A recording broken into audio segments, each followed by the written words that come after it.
ಬೆಳಗಾವಿ ಜಿಲ್ಲೆಯಾದ್ಯಂತ ತೀವ್ರ ಸ್ವರೂಪ ಪಡಿತಾ ಇದೆ ರೈತರ ಹೋರಾಟ.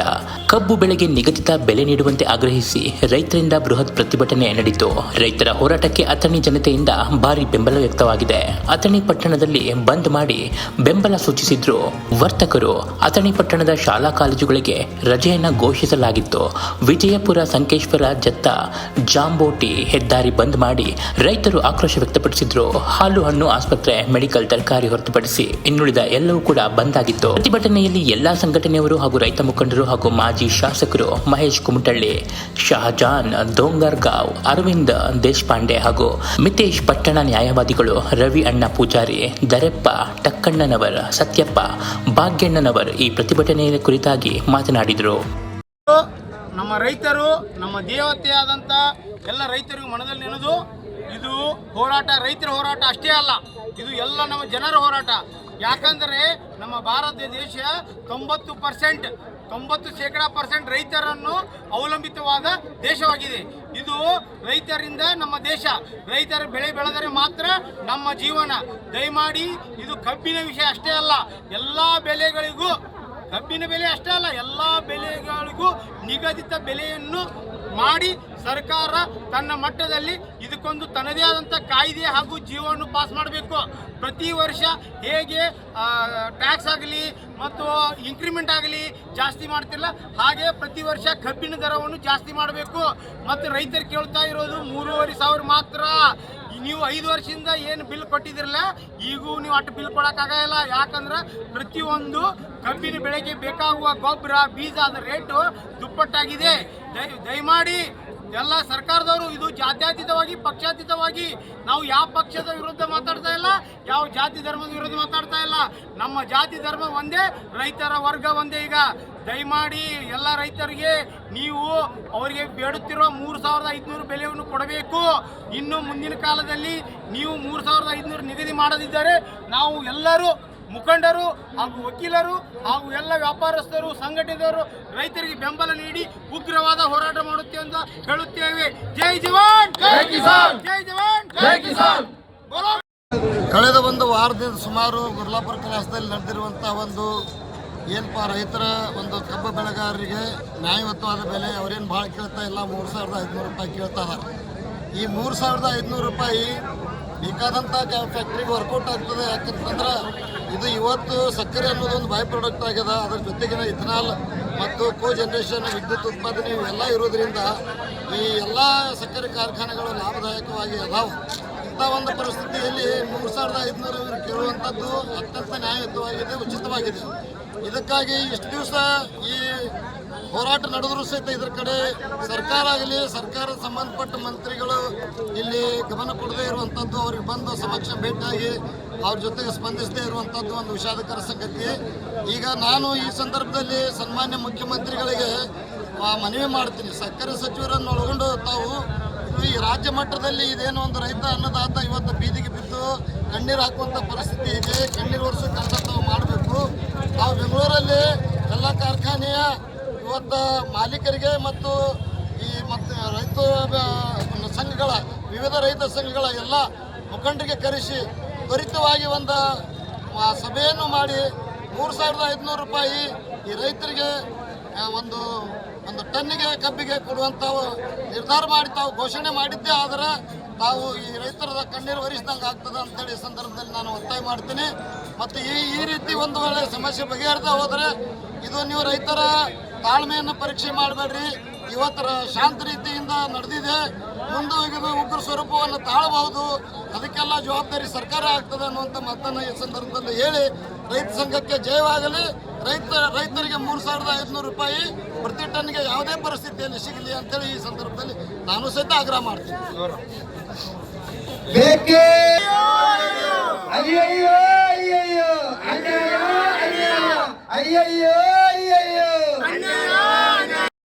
ಈ ದೇಶದೊಳಗೆ ರೈತ ಬೆಳೆದಂಥ ಯಾವ ಬೆಳೆಗೂ ಯೋಗ್ಯ ಬೆಲೆ ಸಿಗ್ತಾ ಇಲ್ಲ. ಈ ಕಬ್ಬಿಂದ ಬೆಲೆದ ತಗೊಳ್ರಿ, ಈಗ ಸಕ್ಕರೆ ಕಾರ್ಖಾನೆಗಳಿಗೆ ಸಕ್ಕರೆ ಇವತ್ತು ಬೈ ಪ್ರಾಡಕ್ಟ್, ಅವರು ಇಥನಾಲ್ ಪ್ರೊಡಕ್ಷನ್ ಮಾಡ್ತಾರೆ, ಮತ್ತೊಂದು ಕೋ ಜನರೇಷನ್ ಮಾಡ್ತಾರೆ. ಎಲ್ಲದರ ಮುಖಾಂತರ ದುಡ್ಡು ಗಳಿಸ್ತಾರೆ. ಈ ದುಡ್ಡಿನೊಳಗೂ ರೈತರದ್ದು ಏನಾದ್ರು ಬಾಲ್ ಅದಲ್ಲ, ಇಲ್ಲೇನ ಇಲ್ಲೇ ಮಹಾರಾಷ್ಟ್ರ ಪಕ್ಕದಲ್ಲಿ ಮಹಾರಾಷ್ಟ್ರದಲ್ಲಿ ಅವರು ಕಬ್ಬಿಗೆ 3,500 ರೇಟ್ ಕೊಡ್ತಾರೆ. ನಮ್ಮ ಕರ್ನಾಟಕದ ಕಾರ್ಖಾನೆಗಳಿಗೆ ಯಾಕೆ ಸಾಧ್ಯ ಆಗೋದಿಲ್ಲ? ಇದನ್ನು ಕೊಡಲೇಬೇಕು ಅಂತ ರೈತರದ್ದು ಆಗ್ರಹ ಇದೆ. ಮತ್ತು ಇನ್ನೊಂದು ಸಂಗತಿ ಇದೆ, ಈ ದೇಶದೊಳಗೆ ಒಬ್ಬ ಕಾರ್ಖಾನೆ ಮನುಷ್ಯ ಯಾವುದಾರ ಒಂದು ಕಾರ್ ತೊಗೊಂಡ್ರೆ ಅವ್ನು ಕಾರ್ ನಿರ್ಮಾಣ ಮಾಡಿದವ ಕಾರಿನ ರೇಟ್ ಕಾರ್ಖಾನೆದವ ಡರಿಸ್ತಾನೆ. ಅವ್ನು ಯಾವ ತೊಗೊಳವಲ್ಲ. ನಾ 10 ಲಕ್ಷ ಕಾರ್ ಕೊಡಂತೀನಿ ಕೊಡ್ತಾರೆ, ನಾವು ಕಾರ್ ಅವ್ನು ತಾನು ಫಿಕ್ಸ್ ಮಾಡಿರ್ತಾನೆ 15 ಲಕ್ಷ, ಅದಕ್ಕೆ ಕಟ್ತಾನೆ. ಅಂದ್ರೆ ನಾವು ರೈತರು ಬೆಳೆದ ಕಬ್ಬಿಗೆ ಮಾತ್ರ ರೇಟ್ ಯಾರು ಫಿಕ್ಸ್ ಮಾಡೋರು? ಅವ್ನು ತೊಗೊಳೋ ಅವ್ನು ಫಿಕ್ಸ್ ಮಾಡ್ತಾನೆ. ಇದು ದುರಂತದ. ಈ ರೀತಿ ಆಗಬಾರ್ದು. ಮತ್ತು ಈಗಿನ ಸಂದರ್ಭದೊಳಗೆ ಕಬ್ಬು ಬೆಳಿಬೇಕಾದ್ರೆ ಎಷ್ಟು ಖರ್ಚು ಬರ್ತದೆ, ಆಳುಗಳು ಪಗಾರ ಏನಿದೆ 500, 700, 800 ಆಳುಗಳಿಗೆ ಪಗಾರ ಕೊಟ್ಟು ಕಬ್ಬು ಬೆಳೆಸ್ತೀವಿ ನಾವು. ಇದೆಲ್ಲ ಮಾಡಿದ ನಂತರ ನೀವು 3,500 ರೇಟ್ ಕೊಟ್ಟಾಗ ಸಹಿತ ರೈತಗೆ ಅದಕ್ಕೆ ಹಾಕಿ ತೊಡ್ತು, ಅದ್ರೊಳಗಿಂದ ಲಾಭ ಉಳಿಯೋದಿಲ್ಲ. ಆದರೆ ಒಬ್ಬ ಕಾರ್ಖಾನೆಯ ವಸ್ತು ಮಾರಾಟ ಮಾಡವ ಎಷ್ಟು ಖರ್ಚು ಬರ್ತದೆ ಅದ್ರ ಮೇಲಿಂದ 25% ಫಾಯ್ದೆ ಇಟ್ಟು ಅದನ್ನು ಮಾಡ್ತಾನೆ. ಆದರೆ ಇದು ನಮ್ಮಲ್ಲಿ ಇದಾಗ್ತಾ ಇಲ್ಲ. ಆದರೆ ಇದ್ರೊಳಗೆ ನಾನು ಭಾಳ ಮುಖ್ಯವಾಗಿ ಹೇಳೋ ಸಂಗತಿ ಅಂದರೆ, ಇವತ್ತು ಕಾರ್ಖಾನೆಗೆ ಲೈಸೆನ್ಸ್ ಕೊಡೋರು ಯಾರು? ಸರ್ಕಾರ ಕಾರ್ಖಾನೆದವ್ರನ್ನ ಕರೆದ್ರು ಗಟ್ಟಿಯಾಗಿ ಇದು ಇಷ್ಟು ರೇಟ್ ಕೊಡಬೇಕಪ್ಪ ಅಂತ ಅವ್ರು ಹೇಳಿದ್ರೆ ಯಾವ ಕಾರ್ಖಾನೆಯೂ ಇಲ್ಲೊಂದು ಸಾಧ್ಯ ಇಲ್ಲ. ಮುಖ್ಯಮಂತ್ರಿಗಳು, ಸಕ್ಕರೆ ಮಂತ್ರಿಗಳು ಕಾರ್ಖಾನೆಯವ್ರನ್ನ, ರೈತ ಪ್ರಮುಖರನ್ನು ಕರೆದು ಮಾತಾಡಿ ಇದನ್ನು ಬಗೆಹರಿಸ್ಬೇಕು. ಆದರೆ ಯಾವ ರಾಜಕೀಯಸ್ಥರಿಗೂ ಯಾವ ಮಂತ್ರಿಗಳಿಗೂ ಇದಕ್ಕೆ ಸಮಯ ಇಲ್ಲ. ಯಾಕಂದ್ರೆ ರೈತರು ಸಂಘಟಿತ ಇಲ್ಲ. ನಾವು ರೈತರು ಸಿಟ್ಟಾದರೆ ಏನಾಗ್ತದ, ಬಿಸಿ ಸರ್ಕಾರಕ್ಕೆ ಮುಟ್ಟಿದ್ರೆ ಸರ್ಕಾರ ಅದಕ್ಕೆ ಎಚ್ಚೆತ್ತುಕೊಳ್ತದೆ. ಆದರೆ ಒಂದು ಸಂಗತಿ ಹೇಳಿಕ್ಕೆ ಇಚ್ಛೆಪಡ್ತೀನಿ, ಈ ರೀತಿ ರೈತರ ಸಿಟ್ಟಿಗೆ ಸರ್ಕಾರ ಬಲಿಯಾದರೆ ನಾಳೆ ಈ ಸರ್ಕಾರಗಳು ಉಳಿಯೋದಿಲ್ಲ. ಈ ರೀತಿ ಆಗಬಾರ್ದು. ಈ ದೃಷ್ಟಿಯಿಂದ ರೈತರ ಹೋರಾಟಕ್ಕೆ ಇಡೀ ಸಮಾಜ ಎಲ್ಲನೂ ಬೆಂಬಲವಾಗಿ ನಿಂತದೆ. ನಾವು ಬಾಕಿ ಎಲ್ಲದರಿಂದ ಬೇಕಾದಷ್ಟು ದುಡ್ಡು ಕಳಿಸಿದ್ರು ಸಹಿತ ನೋಟು ಬಂಗಾರ ತಿನ್ಲಿಕ್ಕೆ ಬರೋಂಗಿಲ್ಲ. ಮತ್ತು ಅದಕ್ಕೆ ಜೋಳ, ಕಾಳ, ಗೋಧಿ ಇದೆಲ್ಲ ಬೇಕು. ಆದರೆ ಇದನ್ನು ಬೆಳೆಯೋ ರೈತರಿಗೆ ನಾವು ಏನೂ ಬೆಂಬಲ ಕೊಡ್ತಾ ಇಲ್ಲ. ಈಗ ಒಂದು ಎಲ್ಲ ಕಡೆ ಒಂದು ಗಾಡಿ ಮೇಲೆ ಬರೀತಾ farmers are the back bone of the nation ಅಂತ. ಆದರೆ ಇವತ್ತು ಆ ಬ್ಯಾಕ್ ಬೋನ್ ಮುರಿಲಿಕ್ಕತ್ತಲ್ಲ. ಆ ಬ್ಯಾಕ್ ಬೋನ್ ಮುರಿತು ಅಂದರೆ ಮನುಷ್ಯ ಎದ್ದಂಗಿಲ್ಲ, ಸಮಾಜ ಎದ್ದಂಗಿಲ್ಲ. 70% ಜನ ನಮ್ಮ ದೇಶದೊಳಗೆ ರೈತರಿದ್ದಾರೆ. ರೈತರನ್ನ ಈ ರೀತಿ ನೀವು ಶೋಷಣೆ ಮಾಡಿದರೆ ರೈತರಿಗೆ ಸಮಾಜದಲ್ಲಿ ಪ್ರತಿಷ್ಠೆ ಸಿಗಲಿಲ್ಲ ಅಂದ್ರೆ, ನಾನು ಆಗಲೇ ಮಾತಾಡೋಗೂ ಹೇಳಿದೆ, ಇವತ್ತು ರೈತರ ಮಕ್ಕಳಿಗೆ ಹೆಣ್ಣು ಕೊಡೋರು ಹೆಣ್ಣು ಕೊಡ್ಲಿಕ್ಕೆ ಸಹಿತ ತಯಾರಿಲ್ಲ. ಕಾರಣ ಅಂದರೆ ರೈತರಿಗೆ ಪ್ರತಿಷ್ಠೆ ಇಲ್ಲ. ರೈತರನ್ನ ಸತ್ತರ ಮಾಡ್ಲಿಕ್ಕೆ ಯಲ್ಲಾಪುರ ಕ್ಲಾಸ್ನಲ್ಲಿ ನನ್ನ ಹೋರಾಟ ನಡೀತಾ ಇದೆ. ಅದಕ್ಕೆ ನಾವು ರೈತರಿಗೆ ಬೆಂಬಲ ಬೆಲೆಯನ್ನು ಬೇಡ್ತಾ ಇದ್ದೀವಿ. ಒಂದು ಟನ್ಗೆ 3,500 ತಮ್ಮ ಬಿಲ್ಲನ್ನು ಕೊಡಬೇಕಂತ ನಾವು ಬೇಡ್ತಾ ಇದ್ದೀವಿ. ನಾವು ಯಾರದೇ ಮನೆಗೆ ಹೋಗಿ ಭಿಕ್ಷೆಯನ್ನು ಬೇಡ್ತಾ ಇಲ್ಲ. ನಮ್ಮ ಹೋರಾಟ ಒಂದೇ. ಎಲ್ಲ ರೈತರು ಇವತ್ತಿನ ದಿನ ಒಂದು 10 ಎಕರೆ ಕಬ್ಬಿದ್ರೆ ಅವನ ಹೊಲದಲ್ಲಿ 4-5 ಜನ ಸತತವಾಗಿ ದುಡಿಬೇಕಾಗ್ತದೆ. ಒಬ್ಬೊಬ್ಬ ಸಣ್ಣ ರೈತ ದೊಡ್ಡ ರೈತನಲ್ಲಿ ಬಂದು ಬೆಳಿಬೇಕಾದ್ರೆ ಇವತ್ತೊಂದು 700 ರೂಪಾಯಿ ಅಂದರೆ ಒಂದು ವರ್ಷಕ್ಕೆ ಒಂದು 10 ಎಕರೆಗೆ 10 ಲಕ್ಷ ರೂಪಾಯಿ ಅವ್ರ ಲೇಬರ್ ಪೇಮೆಂಟ್ ಆಗ್ತದೆ. ಒಂದು ಎಕರೆಗೆ ಒಂದು 15 ಅಂದರೆ ಒಂದು 50 ಟನ್ ಹಿಡಿದ್ರು 500 ಟನ್ ಕಬ್ಬು ನೀವು ಕೊಡೋ ಬೆಲೆ ಏಟಾಗ್ತದೆ ಅಂದರೆ ಮುಂದೆ 15 ಲಕ್ಷ ಆಗ್ತದೆ. ಅದ್ರಾಗ ಲೇಬರ್ ಪೇಮೆಂಟೇ ಒಂದು 10 ಲಕ್ಷ ಹೋದಾಗ ನಮ್ಮ ರೈತರಿಗೆ ಏನು ಉಳಿತದೆ? ಅದ್ರ ಗೊಬ್ಬರ ತೆಗಿಬೇಕು, ಬೀಜ ತೆಗಿಬೇಕು. ನೀವು ಮಾತ್ರ ಒಂದು ವರ್ಷದಲ್ಲಿ ದೊಡ್ಡ ದೊಡ್ಡ ಮನೆಗಳನ್ನು ಕಟ್ತೀರಾ. 100 ಫ್ಯಾಕ್ಟ್ರಿ ಮಾಲೀಕರು 100 ಕೋಟಿ ಗಟ್ಟಲೆ ಮಕ್ಕಳ ಮದುವೆಗೆ ಖರ್ಚು ಮಾಡ್ತೀರಾ. ನಮ್ಮ ರೈತರಿಗೆ ಕೊಡ್ಲಿಕ್ಕೆ ನಿಮಗೆ ಏನಾಗ್ತದೆ? ಇವತ್ತು ರೈತರು ಹೋರಾಟ, ಇವತ್ತು ರೈತ ಒತ್ತಿದರೆ, ಇಲ್ಲಿ ರೈತ ಗುಡುಗಿದರೆ ವಿಧಾನಸೌಧ ನಡುವಂತ ಇವತ್ತು ಒಂದು ಹೋರಾಟ ನಮ್ಮಲ್ಲಿ ನಡೀತಾ ಇದೆ. ನಾವು ಈ ರೈತರಿಗೆ ಯಾವತ್ತೂ ಬೆನ್ನೆಲುಬಾಗಿ ನಿಂತಿರ್ತೀವಿ. ಈ ಹೋರಾಟ ಮುಗಿಯುವವರೆಗೆ ನಿರಂತರವಾಗಿ ಹಿರಿಯರ ಮಾರ್ಗದರ್ಶನದಲ್ಲಿ ನಾವು ಎಲ್ಲರೂ ಕೂಡ ಇರ್ತೀವಿ.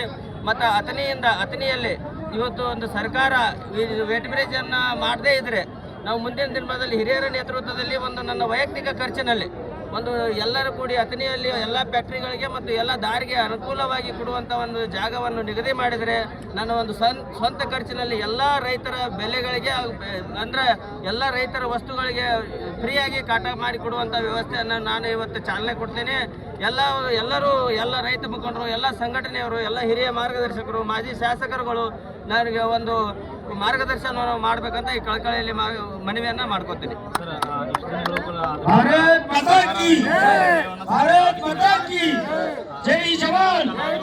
ಸರ್ಕಾರ ನೋಡ್ರಿ ಎಲ್ಲರೂ ಇವತ್ತ ನೋಡ್ರಿ ತೋಳೇರಿಸಿ ವಿಧಾನಸೌಧದಲ್ಲಿ ಮಾತಾಡ್ತಾರೆ. ರೈತರ ಕಾಲಾಗ ಮುಳ್ಳು ಮುರಿದ್ರೆ ಕಣ್ಣಾಗ ರಕ್ತ ಬರ್ತೈತೆ ಅಂತ. ಇವತ್ತು ರೈತರ ಕಣ್ಣಾಗ ರಕ್ತ ಬರ್ತಾ ಇದೆ. ಯಾರೂ ರಾಜಕಾರಣಿಗಳು ಧ್ವನಿ ಎತ್ತಾ ಇಲ್ಲ.